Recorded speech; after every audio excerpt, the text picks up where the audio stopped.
Victorian England was a time of rapid change and stark contrasts. Industrialization brought wealth and innovation to the upper classes, but left countless others struggling in poverty. Among the most vulnerable were children, who often found themselves alone, exploited, and crushed under the harsh justice system of the era. Many children lost their families due to tragic circumstances. Parents might end up in prison or be transported to penal colonies for minor offenses. Addiction to alcohol or opium was another common reason for family breakdowns, leaving children to fend for themselves. Even when families stayed together, they were often torn apart by the authorities. Mothers were separated from their children under the pretense of protecting them, and siblings were split up due to unfounded fears about the moral behavior of the poor. For those without homes or support, workhouses were often the only option. These grim institutions were overcrowded and dangerous. Children lived alongside the sick, the dying, and the mentally ill, enduring conditions that were dehumanizing and cruel. The endless struggle to survive drove many older children to a life of petty crime. They stole food, clothing, coal, or even small luxury items like silk handkerchiefs, which could be quickly sold for money. Their sense of morality was shaped not by family or school, but by the streets and older criminals, who often exploited them. Some children were taken in by so-called thief trainers, individuals who groomed them to become professional pickpockets. These trainers provided food and shelter, but demanded absolute loyalty in return.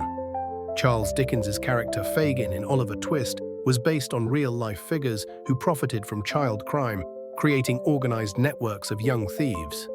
The justice system of Victorian England was merciless, even toward children as young as 7 or 8. Petty theft could lead to imprisonment, hard labor, or sentences in reformatory schools. While these schools were intended as a more humane alternative to adult prisons, they were often harsh and oppressive, with rigid discipline and poor living conditions. For many children, such punishments caused lasting trauma. The photographs of child criminals from the 1870s offer a haunting glimpse into this dark chapter of history. In these images, boys and girls stare into the camera, some with defiance, others with fear or sadness. Their faces reveal the resilience and suffering of children forced to grow up too soon. These mugshots, taken in Newcastle and preserved by Tyne and Ware archives and museums, tell stories of survival in a world that gave them little choice. For example, brothers John and Thomas Williams, aged just 13 and 14, were sentenced to 6 months in jail for house looting. Another child, a 12-year-old girl, was imprisoned for 10 days for false pretenses, while a 13-year-old boy endured 6 months of hard labor for stealing a loaf of bread. These punishments, harsh by any standard, reflected society's failure to protect its youngest and most vulnerable members. Despite the cruelty of the time, these stories also highlight the slow emergence of reforms. The Juvenile Offences Act of 1847 introduced separate courts for child offenders, and by 1899, children were no longer sent to adult prisons. These changes marked the beginning of a more compassionate approach to juvenile justice, though much work remained to be done.